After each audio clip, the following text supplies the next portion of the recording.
la idea del trabajo fue plantear un recorrido que tiene que ver con un trabajo de relevamiento y procesamiento de planos de cines que existían en Buenos Aires en 1910.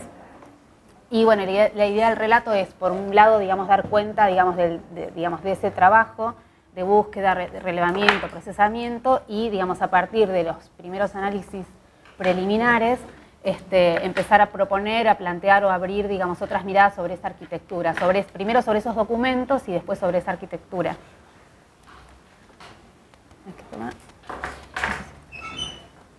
No, la flechita, esta puede ser, ahí va.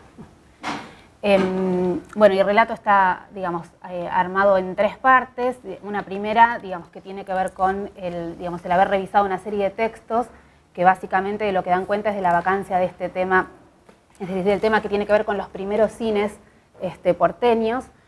Una segunda parte que tiene que ver con el trabajo estricto con estos documentos.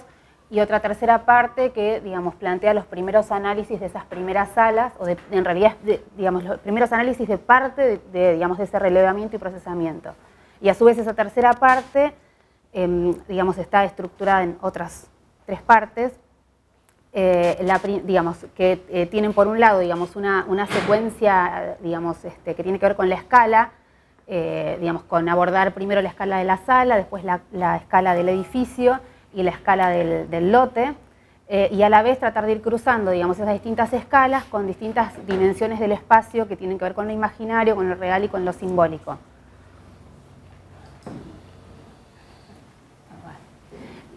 Bueno, la cuestión del relevamiento bibliográfico en realidad fue, parte, de lo que me motivó a indagar en ese recorte temporal, porque en realidad, a la hora de relevar los textos, los textos generales de historia de la arquitectura en la Argentina, el tema del cine aparece, por un lado, el tema de la arquitectura de las salas de cine aparece, por un lado, aparece poco mencionado. Y dentro, de esas menciones aparecen, por un lado, o valoraciones de ciertas obras, ya sean porque pertenecen al movimiento moderno o al Art Deco, o sea, valoraciones estilísticas, o porque son obras de, autores reconocidos. Con lo que en realidad, en estos textos aparecen recién, obras como el Cine Teatro Ópera o el Gran Rex, que son las obras más publicadas, pero en realidad, entre la primera proyección de cine en Buenos Aires y, las inauguraciones del Ópera y del Gran Rex pasaron más o menos 40 años. Y de esos 40 años no hay registro en los libros de arquitectura sobre estas obras. Así que, bueno, está por un lado el tema de las valoraciones, por otro lado la cuestión de esta ausencia. Incluso otra de las ausencias es, la propia temporalidad de la obra, porque estas obras aparecen, las pocas obras que aparecen publicadas, en un momento determinado que tiene que ver con el momento como de consagración, pero tampoco, está explorado el tema del proceso, de transformaciones de cada una de ellas. Y después hay otra cuestión, que tiene que ver estrictamente con, o que dialoga, estrictamente con el trabajo de relevamiento y procesamiento de los planos, que es la utilización de las imágenes en los textos, que en general tienen que ver con estrategias ilustrativas, y, esta cuestión que aparece frecuentemente, que es la repetición de ciertas imágenes en distintas obras, como que, niega, como la posibilidad de despegar, la obra de la imagen de esa obra. Bueno, estos son algunos de los textos revisados, pero lo voy a pasar rápido porque si no, ahí se hizo, perdón. Ahí lo que hice fue, ir revisando de qué manera aparecían, estas obras y qué porcentaje de texto, de imágenes y de qué forma eran tratadas las imágenes. Después, bueno, estas cuestiones que yo noté, como vacancias en los textos de historia de la arquitectura, me llevaron a, por un lado por interés y por otro lado por casualidad, porque en realidad caí, en ese libro, que es el del libro de Calaza, porque me lo sugirió Rita, que es un libro, digamos que yo tomé como el primer listado oficial de cines porteños, que es un libro de 1910, que es un informe del Cuerpo de Bomberos de la ciudad, en el que, digamos, aparecen ciertas, digamos, recomendaciones para la construcción de los teatros. Fundamentalmente estaba centrado en los teatros, en el tema de seguridad e incendio. Y si bien estaba centrado fundamentalmente en el tema de los teatros, que es lo que más aparece documentado en el libro, aparecen listados 91 cines, ya para 1910. Entonces, en base a ese listado de cines, fui al archivo de AISA y, digamos, busqué la documentación correspondiente a esas salas. Que, digamos, ahí lo que sí tengo que aclarar es que la documentación, digamos, que se encuentra de cada lote, digamos, corresponde a toda la historia del lote, y el tipo de información que tienen los planos, digamos, como fueron planos preparados para solicitar conexión de instalaciones sanitarias, son básicamente información en planta y algunos cortes esquemáticos. Pero los cortes son muy esquemáticos y lo que no aparece es información de las fachadas. Que ahí, digamos, hay un tema porque tampoco, digamos, se consigue demasiada documentación de las fachadas, tampoco en archivos fotográficos como el del AGN. Bueno, de esos 91 cines se consiguió información de 67 y eso implicó el redibujar 300 planos más o menos de cines. Hay un ejemplo, por ejemplo, de fichas de redibujos de una de las salas. Y el primer trabajo que se hizo fue tratar de armar, digamos, como paquetes en los cuales pudiéramos identificar un primer grupo para trabajar, que es el que yo presento acá, que es el que presenta, digamos, huellas arquitectónicas del uso cinematográfico. Porque en realidad hay muchas de esas salas que a lo mejor son clubes o son restaurantes. Y este es un cuadro, digamos, un cuadro comparativo de esas 17 salas, digamos, que estarían agrupadas en ese primer paquete, en los que, digamos, se fueron, digamos, ordenando las salas, se fue armando este cuadro por un lado para poder reconstruir la historia de cada lote y por otro lado para poder hacer algún tipo de corte sincrónico, ir viendo por décadas, o sea, qué cuestiones empiezan a aparecer. Bueno, y en lo que, digamos, las primeras, digamos, para abordar como estas, digamos, primeras lecturas, digamos, de esos gráficos, nos apoyamos primero, digamos, en un relevamiento que hicimos en las memorias municipales, digamos, para poder ir viendo, digamos, qué relación había entre lo que aparecía mencionado en las memorias y los planos. En las memorias aparece como muy claramente, digamos, este salto que hay sobre todo entre 1905 y 1908, que coincide, o sea, en 1903 aparecen una serie, digamos, de actividades ligadas a lo recreativo en Buenos Aires y muchas ligadas a la cuestión óptica, pero, digamos, son, digamos, actividades que aparecen, digamos, en lugares que no queda muy claro cuál es el grado de determinación material de esos lugares en los que se dan estas actividades. Recién en 1905 aparece la mención a un salón de vistas cinematográficas y ya para 1908 aparece la mención de 50 cinematógrafos en locales especiales y otros 50 que funcionaban en bares, confiterías. Y eso coincide, digamos, con los planos más antiguos que encontramos, que son de 1907. O sea, ahí claramente hay, digamos, un año en el que, digamos, la actividad empieza como a explotar en la ciudad. Este es un cuadro que lo que muestra, digamos, son digamos, la cantidad de planos que hay de cada uno de esos lotes con sus fechas y el estado actual, que es casi todo demolido o modificado al punto de que ya son edificios irreconocibles. El único que permanece existente pero cerrado es el de Subipacha 442, que es el que fue hasta hace poco el Inca Kilómetro 2, el espacio Inca Kilómetro 2.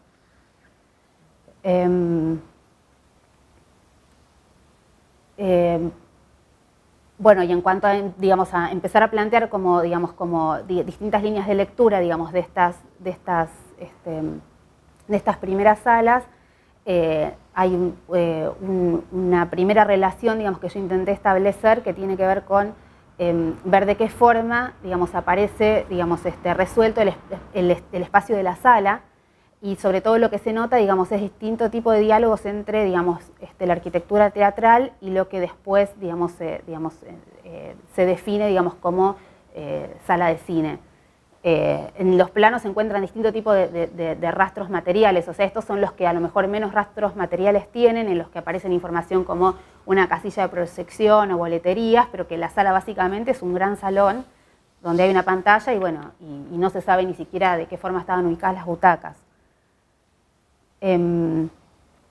Y bueno, y entre estos diálogos que aparecen con la arquitectura teatral, digamos, hay algunas salas en las que lo más llamativo es la adaptación, digamos, de la planta en herradura a un enlotes como el que aparece más arriba, que, digamos, tiene 8,66 de ancho, y, digamos, bueno, la sala debe tener más o menos 30 metros de largo, ¿no? Pero aún, digamos, en esa proporción y en ese ancho de lote se adopta el formato de planta en herradura. Después, digamos, hay eso, digamos, con respecto, digamos, a las salas que no se transformaron a lo largo del tiempo. Ahora, después hay otra serie de salas que se fueron transformando. Este es uno de los casos en los que se pasa, por ejemplo, de un salón, digamos, a una configuración que tiene más que ver con la arquitectura teatral.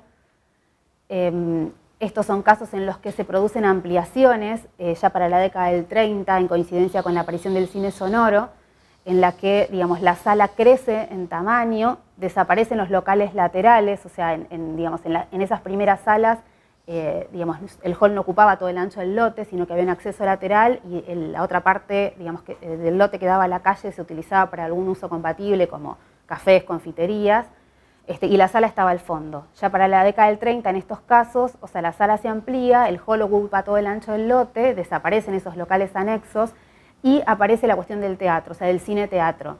Ahora, lo que es curioso es que, digamos, mientras en la primera etapa, digamos, aparece la planta en herradura y la pantalla y ningún uso teatral, cuando aparece el uso teatral, digamos, ya desaparece la planta en herradura y la planta alta, digamos, es una bandeja tipo Pullman, digamos, que está más ligado, digamos, a las necesidades visuales de un espectáculo cinematográfico.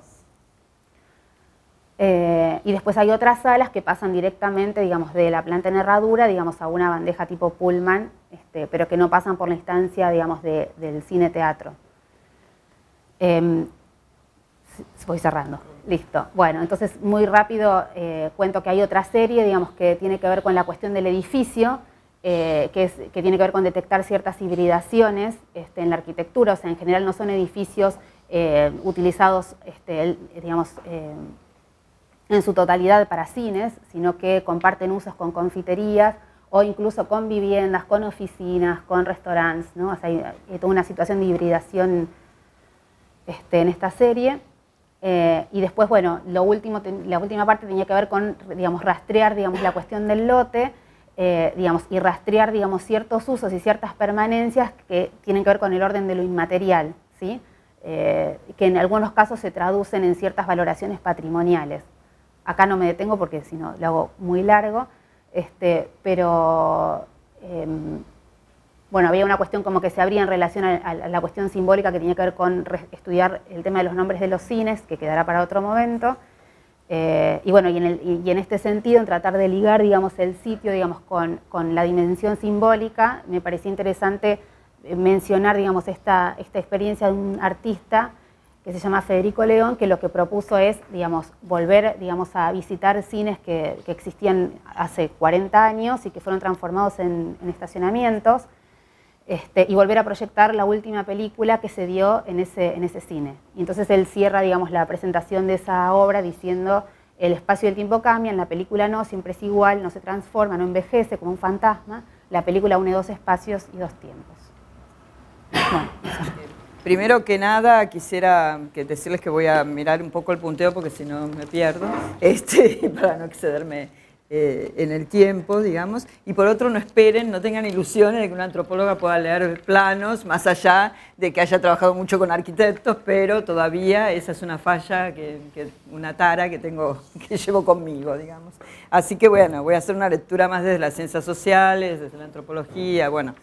En primer término, bueno, quería como comentar que el texto de Ileana me llevó por un propio camino, un propio recorrido mío, personal, con el cine, digamos, como que la verdad me recordé yo en los 70 yendo al cine y pasándome no sé, varias horas adentro del cine. ¿Qué pasó con el cine? Pensaba, ¿no? Porque yo veía 3 películas al hilo, o sea, dentro de una sala de cine. Y no era en salas barriales, sino en las salas del centro.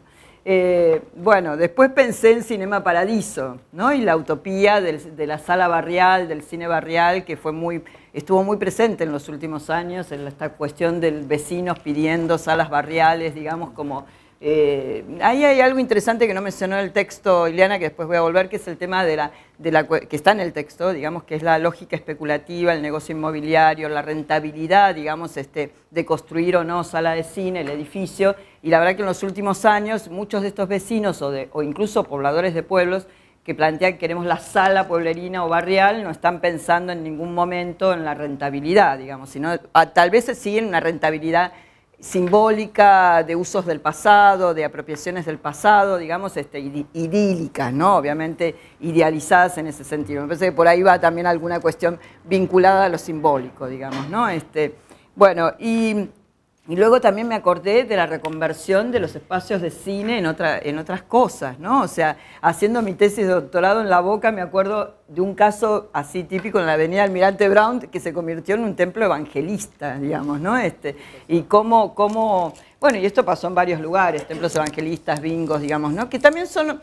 Para los antropólogos podrían ser hasta otras formas de performance, ¿no? De rituales, que también tienen que ver con lo simbólico, digamos, no pensar el cine solamente como estrictamente el lugar del entretenimiento, el lugar, digamos, del espectáculo, sino también como un lugar de performance, de ritual, digamos, de esto, digamos, ¿no? En ese sentido. Y tal vez por eso son edificios que se pueden reconvertir en templos evangelistas donde hay mucho de performance, o digamos en bingos, que es donde el juego también tiene mucho que ver con lo lúdico, con el placer, ¿no? Como, bueno, eso. Lo otro que me pareció interesante para pensar, digamos, es la cuestión de las imágenes, porque efectivamente el texto es imágenes, se llama Imágenes en Movimiento, y la verdad es que las imágenes del cine, fundamentalmente de Buenos Aires, pero el cine argentino, digamos, de una época determinada, como la de los 40, 50, y el cine mexicano, fueron 2 cines muy representativos, pero el argentino fuertemente, para el resto de América Latina y Centroamérica, ¿no?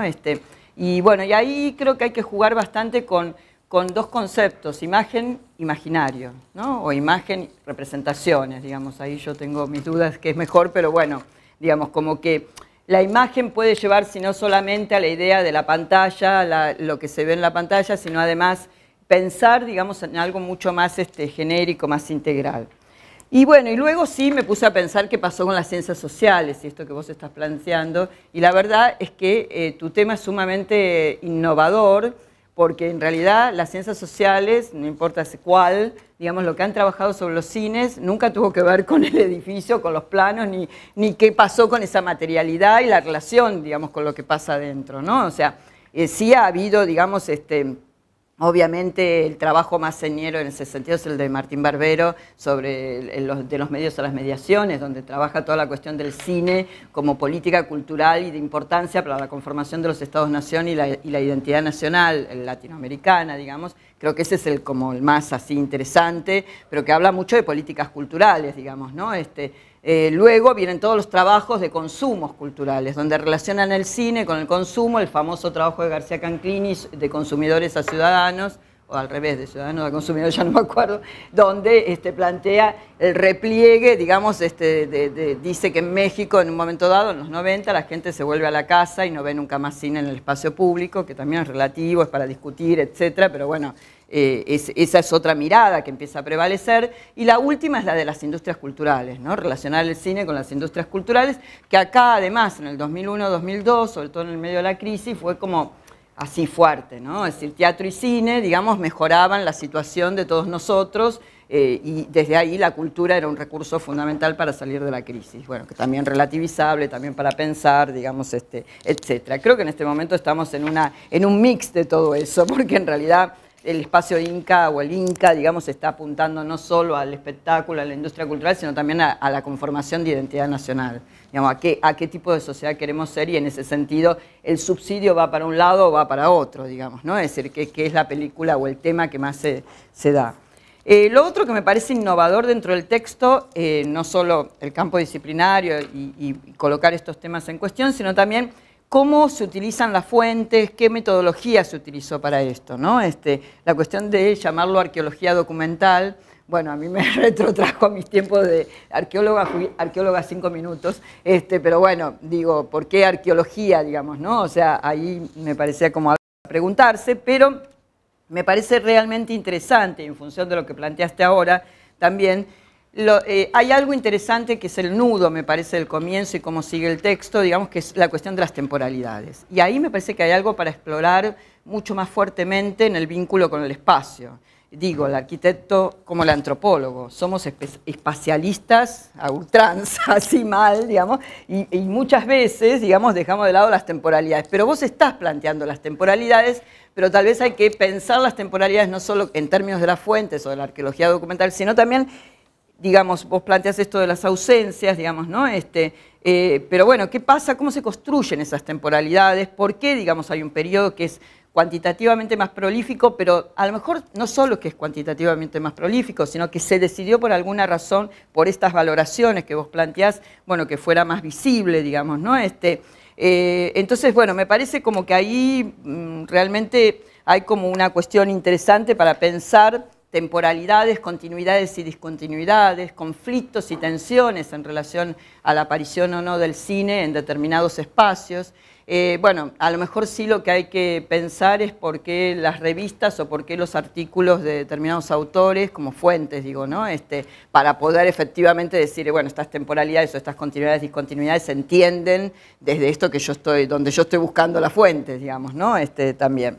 Y lo otro es, ¿por qué no pensar hacia el presente? Porque yo empecé por el presente, este comentario, digamos. Y la verdad es que cuando vos hablás de las ausencias, de las continuidades y discontinuidades y de lo que pasaba en aquel momento, cómo eran los edificios, cómo eran los espacios, pensé hasta en el autocine. Digamos, fue una época también la del autocine muy interesante, donde no había edificio, era el auto el contenedor, ¿no? O sea, bueno, hay algo del contenedor y el contenido también ahí, ¿no? Es decir, ¿qué necesito yo para poder conectarme con algo que hay en la pantalla, digamos, ¿no? Y también ahí me preguntaba, bueno, ¿por qué el teatro de pronto tuvo más visibilidad, digamos, en algún momento? Bueno, yo siempre fui más cinéfila, entonces me cuesta más entender esta cuestión, digamos, ¿no? Me pareció realmente interesante el tema de la imagen como ilustración, porque esto me retrotrae a eso mismo pasaba en la antropología en ese momento. Los indios eran ilustrativos, era el indio estereotipado que servía para ponerlo ahí, digamos, y después el relato iba por cualquier otro lado, digamos, o sea, que no importaba mucho, digamos, ¿no? Pero el indio era funcional a decir, yo vi un indio, ¿vieron? Yo vi un indio que es de determinada manera, digamos, tiene pluma, tiene taparrabo, se lo vestía, se lo acomodaba. Bueno, también el tema de la imagen como visibilidad, digamos, que se muestra, ¿no? Que se expone, digamos, a los otros, ¿no? Siempre hay un arreglo de la imagen, pero bueno, en ese momento hay una cosa de mucha estática de la imagen, ¿no? También. Y el cine es imagen en movimiento, como vos decís, entonces ahí hay una cuestión también interesante para observar. Bueno, entonces hay dos cuestiones que me parecen centrales ya de entrada para pensar. Una, ¿por qué no mirar más los contextos y los procesos políticos, socioeconómicos e históricos que están condicionando que todo esto suceda? Digamos, ¿no? Es decir, por ahí si hay algo que me parece que en este texto falta, que no quiere decir que falten todos tus textos, es eso, ¿no? Es decir, ¿qué pasaba en ese momento, como hace Martín Barber o quien fuere, digamos, con los 40 o los 50, ¿qué pasaba en ese momento en el país, en la ciudad? En la ciudad algo decís, pero digamos esto, ¿no? Es decir, ¿qué pasaba?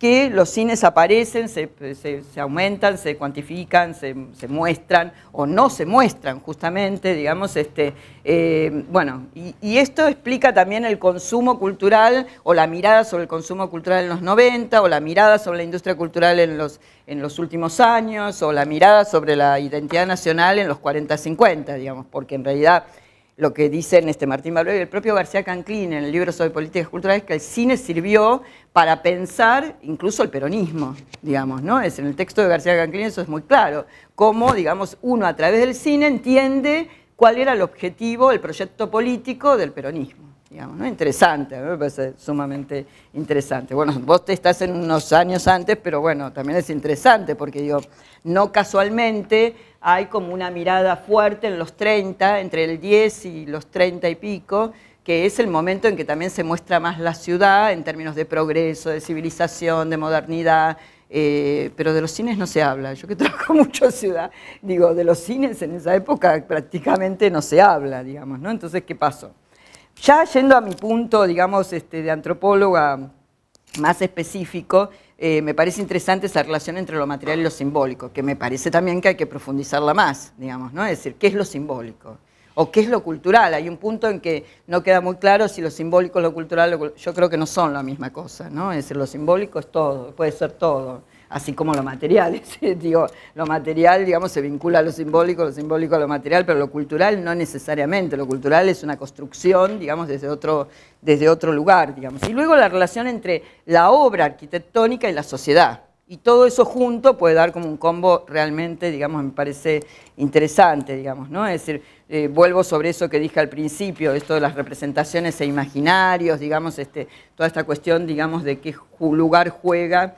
Y ahí, digamos, me parece que vos retomás una noción que ahora no pusiste en juego, que es la de espíritu del lugar, o sí pusiste, me parece, no me acuerdo, no llegaste, bueno, bueno, que me parece que es para reflexionar críticamente, digamos, ¿no? Es decir, porque la de espíritu del lugar puede llevar a pensar que hay determinada obra de arquitectura, de cine, de edificio de cine o de conversión de tal edificio en cine, digamos, desde un lugar de que, bueno, hay una esencia simbólica o cultural o identitaria, diría yo, identitaria, que lleva a que ese edificio sea indicado para cine. Y la verdad que no estoy tan segura de que sea así, sobre todo, digamos, sí puede ser una construcción que uno haga desde ese lugar, y puede ser una lectura que uno haga desde ese lugar, pero es riesgosa.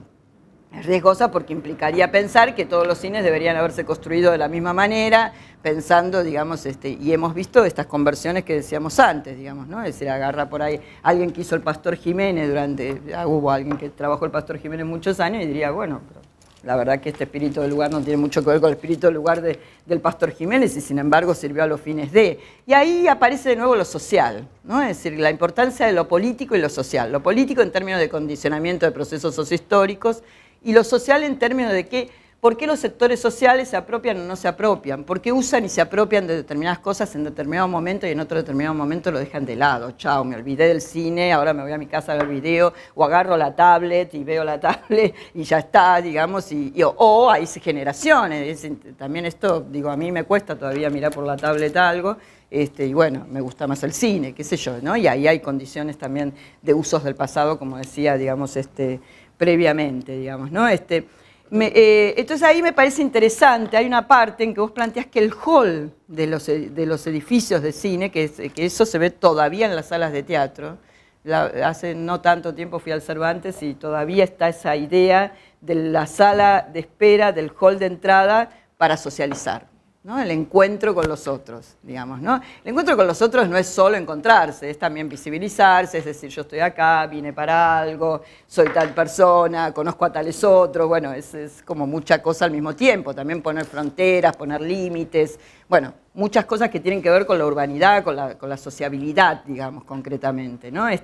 Bueno, a mí me pareció interesante eso de la sociabilidad, porque si bien el cine es como aparentemente un acto individual en algún punto, o a lo sumo de gente que va en grupo, pero no es una cosa que en el momento el silencio es fundamental, por otro lado es necesario como ese espacio de la sociabilidad, ¿no? Y como que tiene que ver con la sociabilidad, y que de algún modo tiene que ver con la idea de espacio público, digamos, que vos también pones en cuenta, digamos, en el texto, digamos, ¿no? Bueno, ya para ir terminando, me parece que habría que profundizar un poco esa idea de negocio del espectáculo y negocio inmobiliario. No sé, vuelvo sobre esto que dije al principio, no sé si la sala barrial o de pueblo que hoy se pide va por ese lado, creo que no. Entonces no sé por qué debería haber ido por ese lado en aquel momento, me lo pregunto, no sé si hay una lógica especulativa en la creación, en la construcción del edificio, digamos, ¿no? Pero esto creo que tiene que ver con las miradas. Es probable que yo, como vengo de las ciencias sociales, mi mirada siempre está como tratando de ponerle ciertos límites a esa cuestión, digamos. Por ahí sí podríamos hablar de rentabilidad simbólica, no solo de rentabilidad material, retomando a Bourdieu, un poco de rentabilidad simbólica me parece como adecuado, digamos, ¿no? O sea, esta cosa insisto, del cinema paradiso, ¿no? Es decir, donde uno retoma algunas cuestiones. Bueno, me parece muy interesante todo esto del cine en su origen, el edificio para cine, el edificio con otros usos. Pensaba en el shopping, el cine y el shopping, las multisalas, el pochoclo, digamos, el cine en casa, la recreación del espacio doméstico con el pochoclo y lo que se come y lo que se toma dentro de la sala de cine, como un intento de vuelta, y también cómo juegan estos cambios, digamos, ¿no? Pensaba en un concepto que introdujo Clifford, Marcus, es un antropólogo yanqui, sobre la multisituacionalidad, digamos, ¿no? Es decir, pensar eso, el cine más allá de la sala de cine, ¿no? Es decir, en vínculo. Pues yo pensaba, bueno, para los antropólogos la casa, el hogar es como el lugar por excelencia, ¿no? Es decir, desde el origen, la casa, el hogar es el lugar antropológico, así como, ¿no? Esto que nos contiene, que nos refugia, que nos da familiaridad, que nos coloca en el centro del mundo y no sé qué.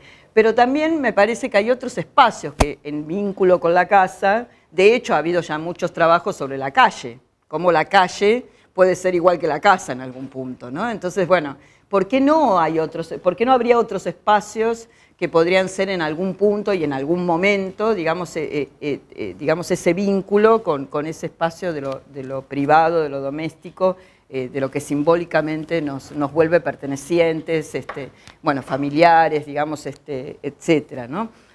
Todavía creo que hay una cosa de compartir, digamos, con los otros cuando uno va al cine a ver una película, ¿no? Son pocos los que vamos al cine, pero la verdad, yo digo, yo he tenido muchos ciclos fílmicos, yo era muy cinéfila y hace varios años que no voy al cine prácticamente, pero bueno, algo me pasó evidentemente, debo tener un ciclo personal que no me lleva al cine, pero digamos, es evidente que para mí tiene mucho que ver con el compartir, digamos, ¿no? Es decir, y no tanto el compartir en el momento, insisto, por esto del silencio, el compartir cuando uno se va, ¿no? Es decir, el compartir cuando uno sale, el compartir cuando uno llega a otro lugar, cuando uno va a tomar un café después y dice, voy a hablar de la película, ¿no? Y la película entonces se extiende fuera del edificio. Entonces es muy interesante también cómo pensar eso, digamos, ¿no? Cómo el edificio requeriría incluso como el pensar en estas cuestiones, ¿no? Bueno, nada, ya yendo más específicamente al texto, yo no conozco toda tu investigación, con lo cual estoy haciendo un análisis solo del texto. Seguramente me perdí millones de cosas, pero bueno, me parece que el problema requiere de una fundamentación más compleja, en el sentido de que hablas mucho de la ausencia al principio y todo esto que planteaba antes, pero no me doy cuenta cuál es el problema en sí mismo, cuáles son las preguntas sobre esto, digamos, a dónde quisiera llegar con esto. Digo, las ausencias no son un problema en sí mismo, es un dato de la realidad, digamos, ¿no? Que después podemos justificar, aumentar, ¿no? Decir no, más o menos, qué sé yo, y luego analizarlo en función de ciertas conclusiones, pero tendría que haber antes alguna pregunta o algunas preguntas de por qué yo quiero estudiar esto, digamos. Probablemente esto está en algún lugar y no está en este texto, pero bueno, digo. Y luego, en cuanto a la metodología, que yo insisto con este tema de las temporalidades en vínculo con los espacios y también de la relación de los diferentes sectores sociales y urbanos con el cine o con los cines, digamos, ¿no? Que me parece muy importante. Y lo otro es cómo hacer hablar a los planos en este sentido, digamos, ¿no? Que incluyen no solo lo material, sino también lo simbólico, lo cultural y lo social. Digo, el dibujo, el plano, el gráfico, la imagen de foto, son todas imágenes, incluso la imagen en movimiento del cine, que nos están diciendo muchas otras cosas en torno, digamos, de lo que es ese edificio, ese contenedor, digamos, ¿no? Entonces, bueno, ¿cómo hacer para que esos planos los estruje, los exprima y me digan, digamos, muchas más cosas sobre esto? Bueno, más o menos por ese lado. Después, si querés preguntarme. Yendo puntualmente a la cuestión más dura del trabajo de Ileana, y no por eso menos valiosa, voy a empezar por la construcción del objeto de estudio que vos planteás. Creo que uno de los valores más interesantes de este trabajo es esta cuestión de las otras miradas que plantea, ¿no? Cuando dice que en los estudios actuales el espacio no es objeto de estudio y verdaderamente lo manifestás o se expresa con esta cuestión de ver cómo en la historiografía aparece el cine utilizado como un medio para hablar de otras cosas, de estilos, de autores, de otros discursos. La pregunta es cómo construís vos tu discurso y me parece que das señales de cómo seguir con esa construcción propia del discurso. Creo que la mayor señal que yo veo sobre esta cuestión es la cuestión de la metáfora. Cuando vos hablas de las imágenes en movimiento, me parece que ese es el motor que habilita o habilitaría el poner en marcha una serie de reflexiones, en poner en marcha las imágenes, esta película que vos construís con tu cuadro cuando exponés las temporalidades de cada una de las locaciones. Y no es descabellado pensar en esta cuestión de la metáfora y sobre todo la metáfora del cuerpo humano cuando se trata del biógrafo, en principio. Después aparecen otras metáforas. Stephen Hall habla de un organismo, ¿no? Lo concibe como organismo el cine, es decir, vital. El mismo León, Federico León, habla de reivindicar este cine, de redimirlo, etcétera, etcétera. Y acá quiero llegar, vos te metés además con una cuestión que tiene que ver con el psicoanálisis y con la psicología, ¿no? Esta cuestión de lo real, lo simbólico y lo imaginario, creo que es una puerta muy interesante para establecer tus propias categorías, tu propio discurso. Si nos referimos a la psicología, también podemos hablar del pasaje al acto, de los escenarios, donde siempre está involucrado el actor, el sujeto actor, ¿no? Esto no hay que perderlo de vista. Y acá quizás la traducción y mi pregunta de cómo seguir, porque yo, digamos, te iba leyendo y iba tratando digamos, es como quien lee los libros de estas novelas policiales, ¿no? Acompaña al lector. En ese sentido, yo te iba al escritor, al autor, yo te iba acompañando y decía, ¿cómo seguir? ¿Cómo trataba de anticipar esta cuestión? Y quizás la cuestión es trabajar un poco en lo que te mencionaba Mónica sobre redefinir lo simbólico o definir lo simbólico para vos. Bueno, es ver cómo salir de este nudo borromeo lacaniano que plantea lo real, lo simbólico y lo imaginario dentro del campo de análisis del sujeto, donde lo real, según Lacan, es aquello que no se puede nombrar, pero no la realidad o no el sitio mismo, ¿no? Y ahí quizás es donde vos estaría bueno que definas, digamos, estos tres registros a partir de los cuales podés construir tu propio discurso, tu propio relato. Desde el punto de vista instrumental, metodológico, me parece que es una gran puerta. Digo, considero que las metáforas, no solamente yo, Liscano es uno de los referentes que me llevan a pensar esto, las metáforas tienen la capacidad de dinamizar, de generar, de poner en marcha estos pensamientos sobre un objeto de estudio que hasta la actualidad no está demasiado elaborado o trabajado desde este lugar, estas vacancias de las que vos hablás.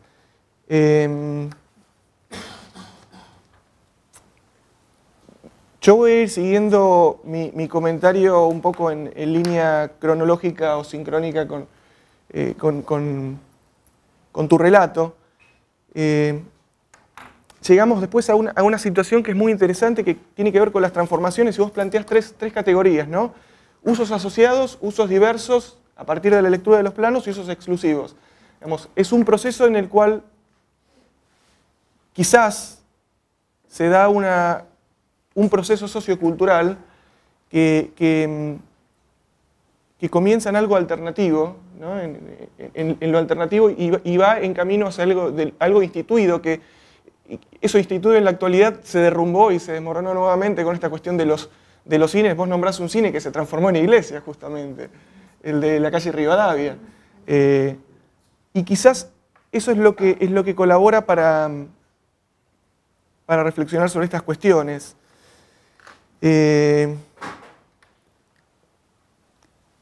Vuelvo al recurso arqueológico de las plantas que vos retomás, que insisto que tiene un valor súper importante, porque en realidad es plantear, es ver los materiales con los que vas a trabajar, y vos definís claramente que en este texto vas a trabajar con las plantas.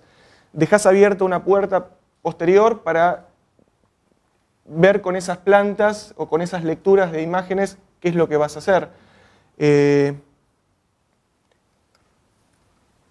Coincido en algún punto con Mónica cuando nombrás la cuestión del genius loci de Norbert Schulz.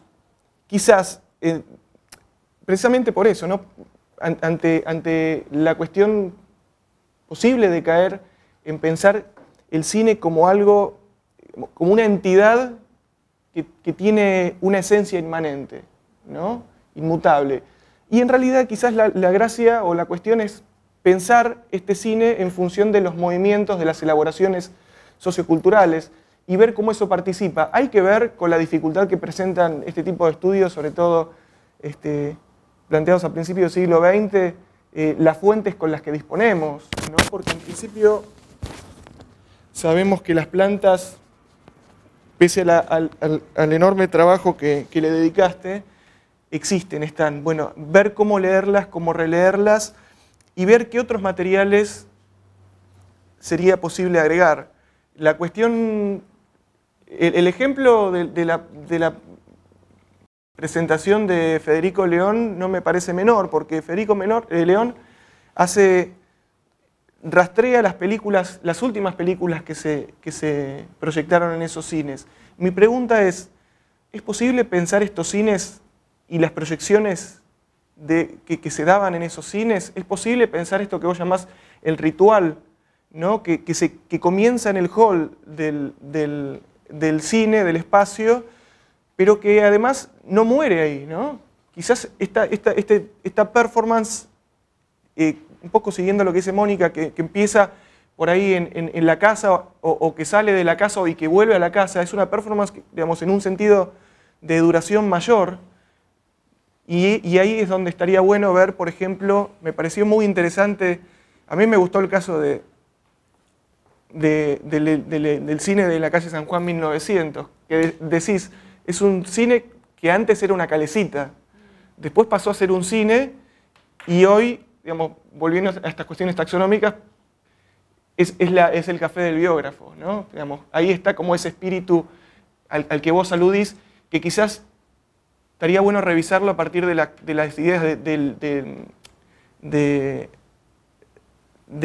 la memoria colectiva en Hallwachs, por ejemplo, y ahí complementar con esta cuestión de, digamos, porque tiene más que ver con el sentido que le da el uso al espacio, ¿no?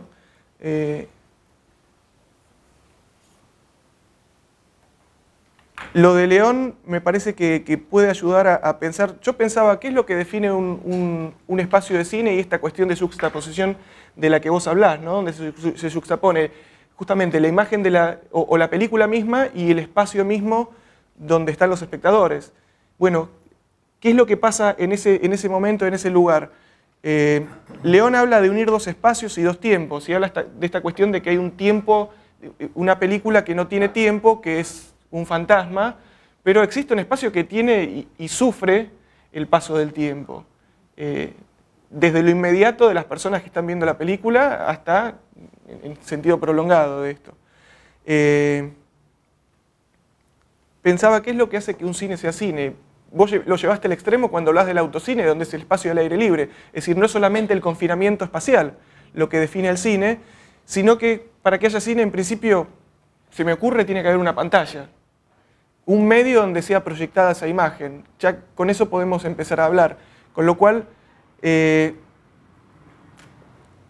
y voy a la cuestión, algo que plantea Foucault, que vos lo nombrás al final. Foucault dice que el cine es una gran escena rectangular en cuyo fondo, sobre un espacio de 2 dimensiones, se proyecta un espacio nuevamente de 3 dimensiones.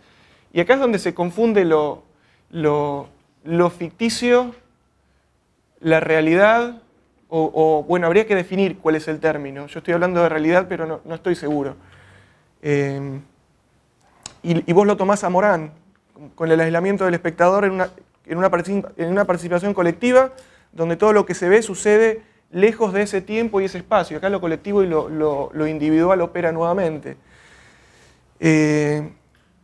Digo, todo este conjunto de razonamientos o de reflexiones que pongo sobre la mesa son para revisar y en realidad tienen que ver con cómo seguir, porque desde ya que me parece muy válido el trabajo de procesamiento de las imágenes. El asunto es cómo podemos reaprovechar esas imágenes en una instancia posterior. Todo esto que estoy pensando me parece que está más asociado con lo que vos planteás en la próxima película, ¿no? Es cómo seguir. Cuando en la próxima película hablas de la cuestión de Foucault y la idea de heterotopía acerca de las juxtaposiciones y demás, me parece que quizás hay un camino posible. Foucault, por otra parte, dice que la heterotopía arruina no solo la sintaxis de las frases, sino aquellas menos manifiestas que hacen mantenerse juntas las palabras y las cosas, ¿no? Como en esta juxtaposición, además, también hay como un efecto repelente, ¿no? La heterotopía funciona como abriendo un surco. Bueno, pensar la cuestión de... Foucault hace una breve historia del espacio y habla de la cuestión de la localización, de la extensión y del emplazamiento, casi como una línea evolutiva, ¿no? Y dice que el emplazamiento está definido por las relaciones de vecindad, ¿no? Nuevamente, pensar esto desde los movimientos socioculturales a partir de la historia, ¿no? Cómo la historia se dan estas cuestiones. Para cerrar, y en la misma línea, mi pregunta es, ¿cuáles son los otros materiales? ¿No? Aparecen las películas, hay discursos establecidos a partir de... ¿Cómo entrelazar el trabajo de las plantas con otra serie de materiales que permitan... Y ahí quizás estaría bueno ya, digamos, salir del marco panorámico general que nos sitúa a un estudio de caso puntual, ¿no? Se me ocurre, ¿no? Pensaba nuevamente en la Casa San Juan, ¿no? ¿Es posible rastrear en la historia lo que sucedía en estos lugares? ¿Cómo estas transformaciones se daban? Digo, había una calecita, pero digamos, de que pasó de calecita a cine, a cinematógrafo, digamos, las características materiales, edilicias, ¿eran las mismas si solamente se plantó una pantalla o se hizo toda una redecoración, una puesta en escena? Esos datos son los que a mí me generaban un interés, despertaste un interés, así que por lo menos cuando abordes, si descubrís algo, contame, porque me interesa más que a vos. Bueno, y esa es un poco la mirada que me despertó tu trabajo, que no me parece para nada menor y muy valioso. Lo entiendo, insisto nuevamente, me parece que hay que entenderlo en el estado en que vos lo estás planteando, que es una arqueología de las imágenes para la apertura hacia otras miradas. Y eso es lo que está en construcción y está en ebullición, diría. Bueno, eso es todo. Me parece un avance, como ya lo explicita de alguna manera Ileana en la introducción, un avance con respecto a estudios anteriores sobre esta temática, sobre el programa cinematógrafo, dentro de lo que es la historia de la arquitectura. Por supuesto que en otras historias esto está bastante más estudiado, pero esto de decir, bueno, voy a pasar a estudiar el espacio, más que la estilística que en general se había detenido en el tema de la fachada máscara, me parece un avance importante. Y ya entrando al estudio que ella hace del espacio, bueno, primero que se encuentra con este gran inconveniente, no tan común en la historia de la arquitectura, que es el trabajar sobre algo que no existe. En general las historias, todas, trabajan sobre cosas que ya materialmente, digamos, no tienen presencia. La arquitectura, en un 90% de los casos, inclusive trabajando con cosas del año 10.000 a.C., se encuentra con restos materiales. Entonces ella hace esta arqueología documental que llama, que me parece interesante, las fuentes a las que tuvo que ingeniosamente recurrir, el tema del fuego para poder llegar a detectar algo, ¿no? Y de ahí pasar al tema del agua con Aiza. Lo que me parece también interesante es que ha podido, a través de esta arqueología, detectar estas transformaciones de salón a platea con palcos, de cinematógrafo a cineteatro, de platea con palcos a platea con pullman. Es decir, todo esto me parece que también es...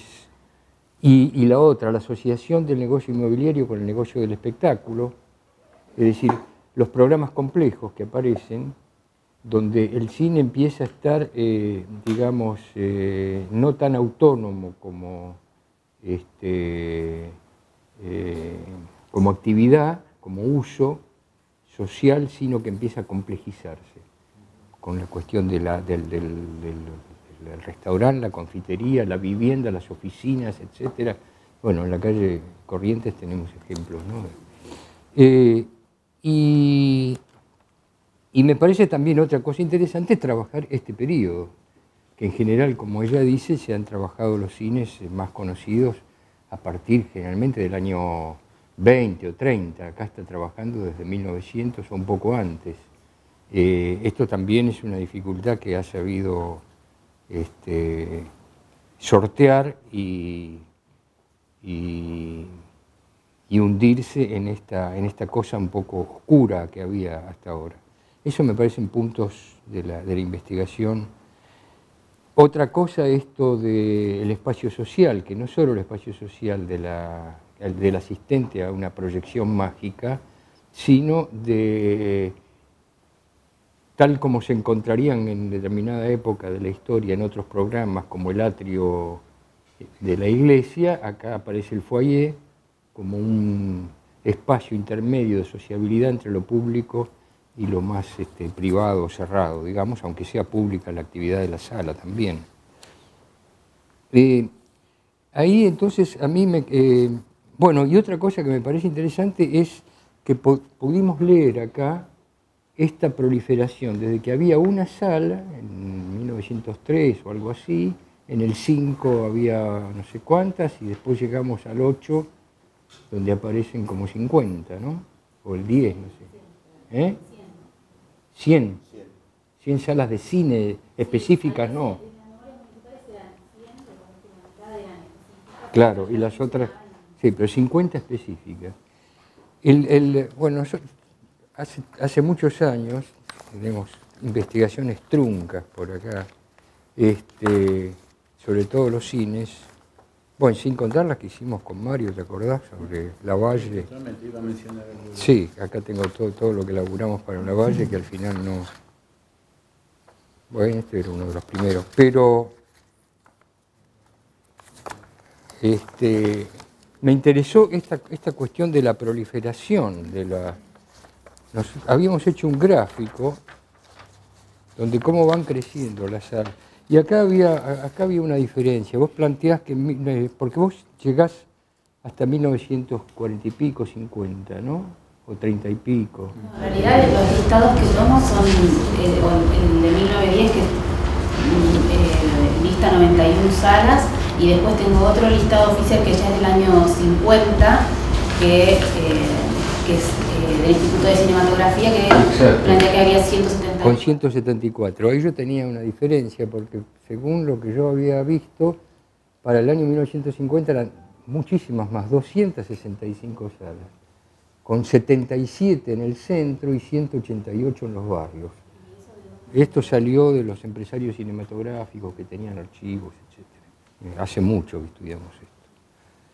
Pero bueno, no importa. Lo importante es, en este gráfico, acá están las salas cinematográficas del centro. Esto es desde el año 24 nada más, ¿no? Y este gráfico, yo no lo voy a usar más, pero tenemos las de los barrios y tenemos entonces el total. Llegamos a 1950 con 265. Las tenemos año por año.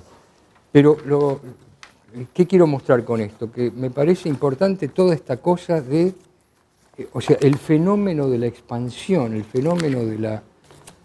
Porque esto ya se conecta con lo urbano y se conecta con estas cosas que vos planteabas sobre qué pasaba en en los cines y la cuestión de la ciudad un poco, ¿no? Por algún lado estaba, no me acuerdo dónde.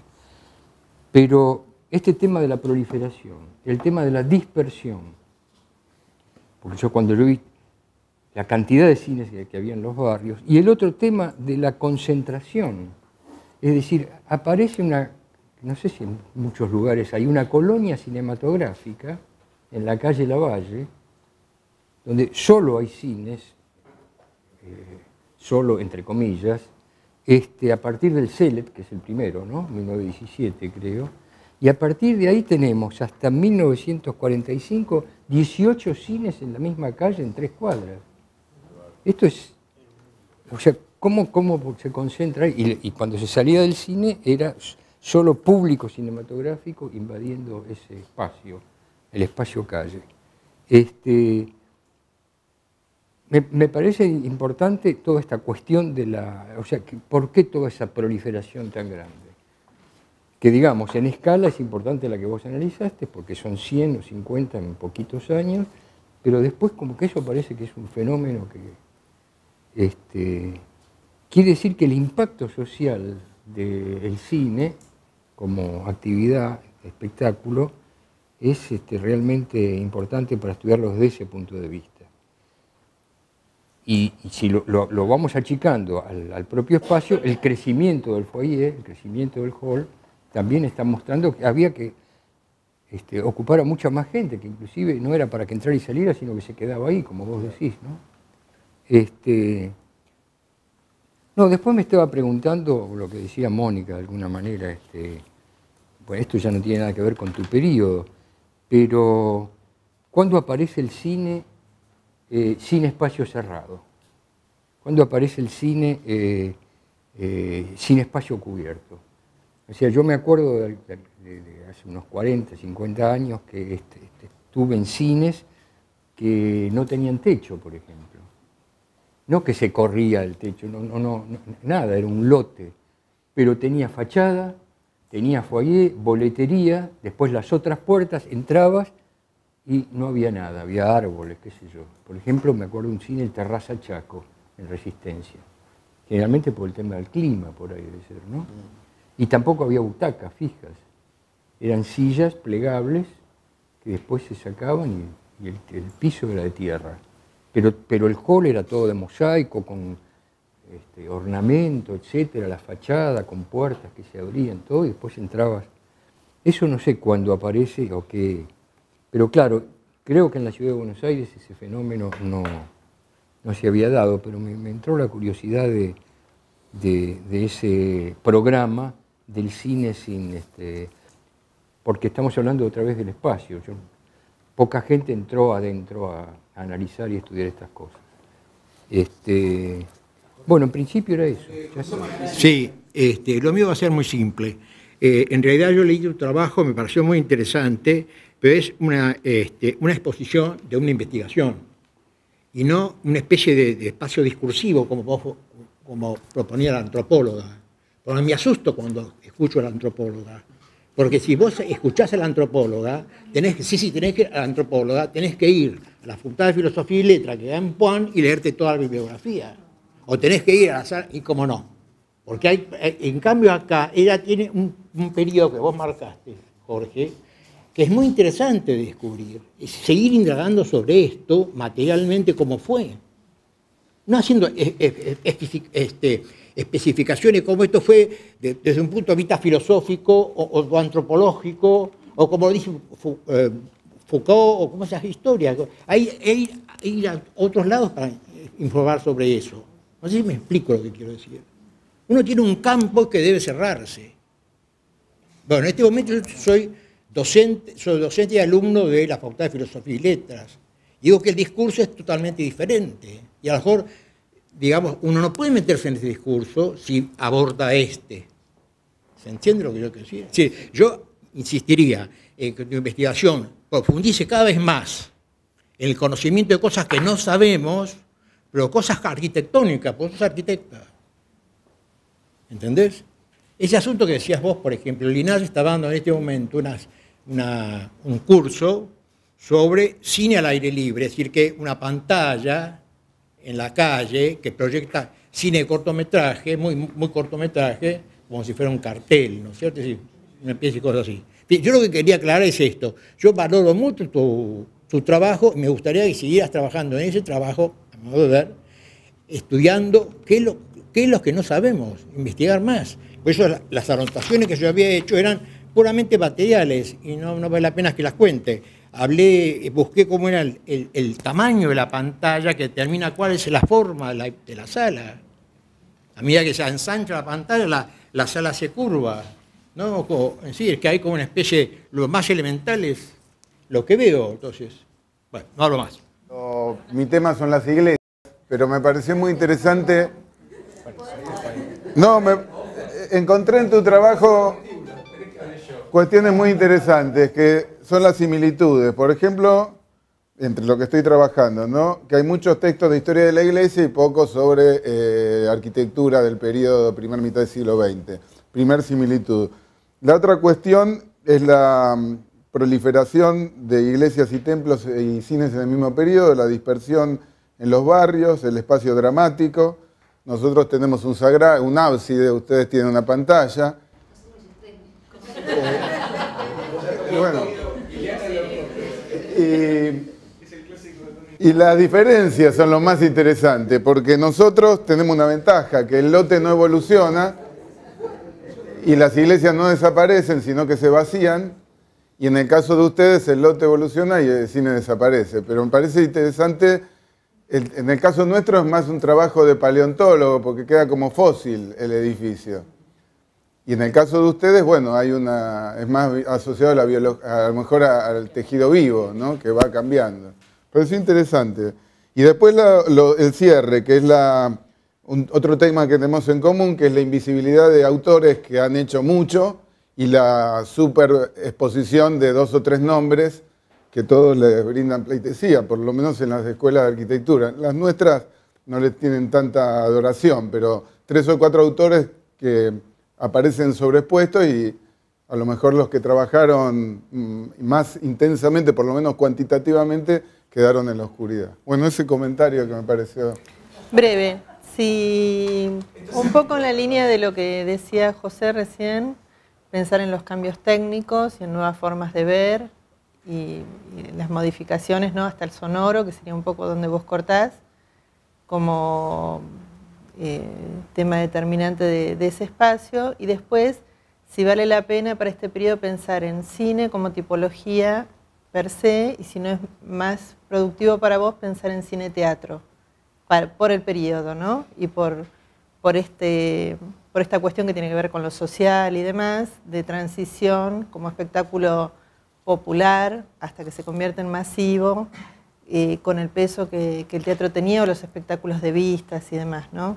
Que hay algunas cuestiones investigadas de dioramas, de distintos espectáculos visuales, como la transición de uno a otro. Y no sé si leíste el texto de Carolina González, no me acuerdo su otro apellido, gente de teatro, Velasco. Carolina González Velasco. Gracias. Gente de teatro, bueno, que por ahí, para este periodo, bueno, nada más. Lo primero que se me ocurre es agradecer que, digamos, poder estar acá, porque Ileana, la investigación, nosotras, a partir del libro que presentamos en 2010, nunca nos detuvimos con este trabajo de los cines.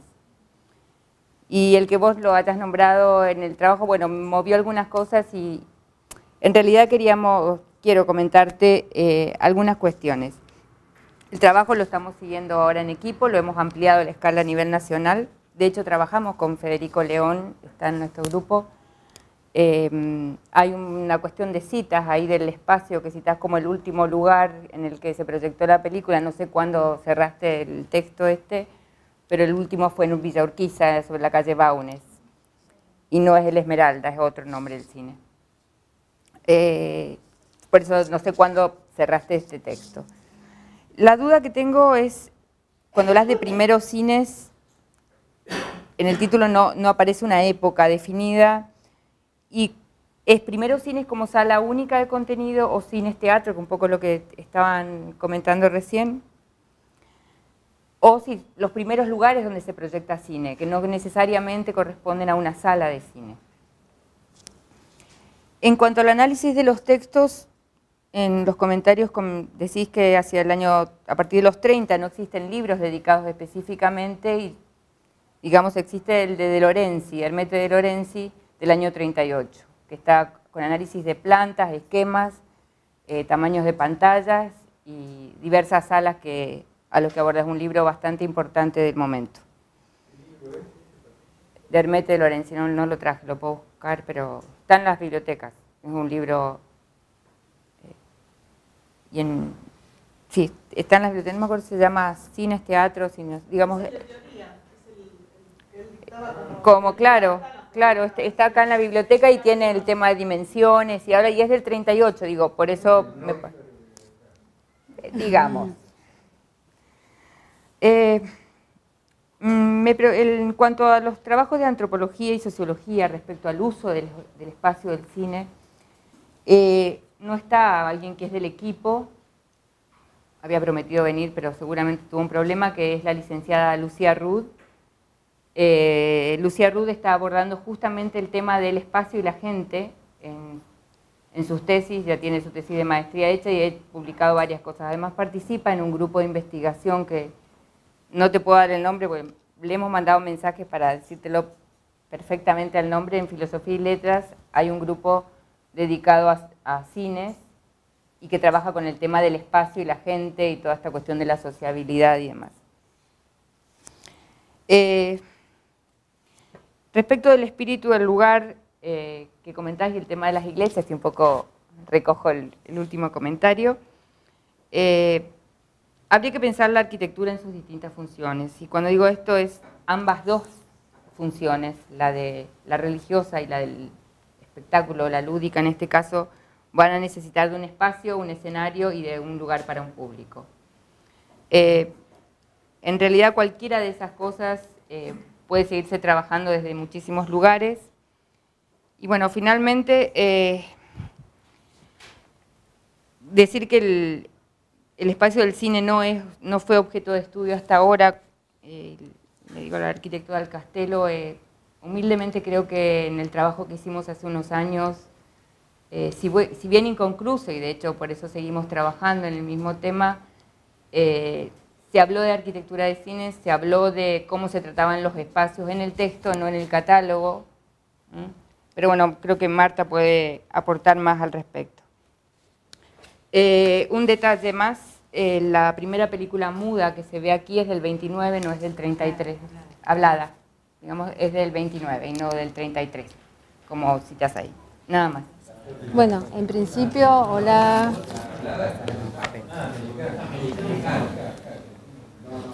La dama... Sí, lo que quisimos aclarar es que es la Divina Dama que se proyecta en el Gran Espléndido. La Divina Dama. Marta, lo que sea. No, estoy conectada. Sobre el último comentario que hizo Patricia fue en el Gran Splendid y fue la Divina Dama en el 29, que bueno, fue un gran éxito. En principio, bueno, a la arquitecta Versace, darte la bienvenida al grupo que, bueno, nosotras particularmente desde fin de 2001 venimos trabajando en el tema y la verdad que haya más arquitectos que se motiven con esto nos parece bárbaro. Quisiera hacerte algunas preguntas. Yo leí el texto tuyo publicado. Decís que nosotros tenemos un enfoque patrimonialista. Me gustaría que me explicaras por qué decís que es un enfoque patrimonialista. Digo, no sé si esto ella me lo puede contestar después, yo sigo hablando.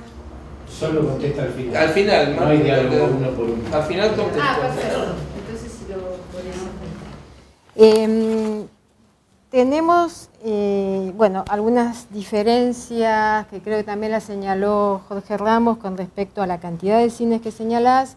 Lo que hace Calaza, libro que por supuesto conocimos y conocemos, es una suma de cines y teatros. Y en eso me parece que la acotación de la arquitecta Sonia, perdón, no conozco tu apellido, licenciada, es muy válida, porque la verdad que en el periodo que vos tomás de los protocines, era muy difícil separar la función. De hecho, se alternaban las funciones de cines con la de teatros, por lo cual es fantástico, me parece. Y esos 99 que da Calaza son la totalidad. Nosotros tenemos un total para hasta 1910 de 50, o sea que es justamente la mitad de eso.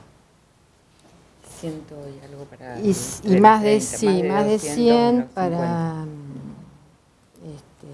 Están en el libro. Sí.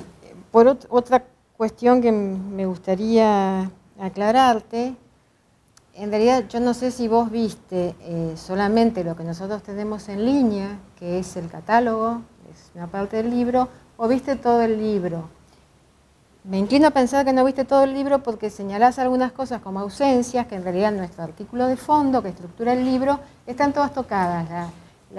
El surgimiento de los cines, los primeros cines, el Cinematógrafo Nacional, que fue el primer cine, una casa chorizo que se acomodó con sala para cine. Es decir, nombramos todos estos cines que vos nombrás, por supuesto que los mencionamos. Vos has ahondado aún más buscando los planos y bueno, haciendo un estudio profundo sobre esa década. Pero por cierto los hemos nombrado, hemos hablado de las distintas tipologías que había, con lo cual lo de las ausencias, por eso esto es una pregunta que te pido me contestes al final. Las ausencias, notamos que hablas de ausencias en tu texto que en realidad no son tan ausentes desde la publicación de nuestro trabajo. Quizá hubo, obvio, conozco los que han estado, tanto Mario como Jorge, con el tema de cines de hace mucho tiempo, pero quizá, bueno, el moderno publicado en 2010 fue el nuestro y bastante publicado y el libro agotado, por eso te lo señalo. Y en este sentido, en cuanto al libro, quizás es una reflexión menor, pero en la bibliografía está citado como Cedodal. En realidad el libro es una publicación conjunta de dos editoriales, el Cedodal y Publicaciones Especializadas. Eso me toca bastante de cerca porque Publicaciones Especializadas es mi editorial, con lo cual te pediría que si lo vas a seguir citando, por favor lo cites en forma completa. Bueno, hay otras cosas, pero en virtud de los tiempos me voy a quedar aquí. No sé por qué me hizo acordar un caso extraordinario ficticio, mejor dicho, en relato ficticio, pero para mí es tan fantástico que no puede ser sin una realidad, de Alessandro Barico, en una novela, cuenta, yo creo que alguna vez te lo pasé, ¿te lo pasé? Que un tipo que pasaba cine en las ciudades, ¿sí? Llevaba y ponía un telón con una sábana, y además era vendedor de sábanas, con lo cual con el mismo insumo resolvía la proyección cinematográfica y un comercio de textiles. Yo no me acuerdo, me parece lo colmo de lo indeterminado, ¿no?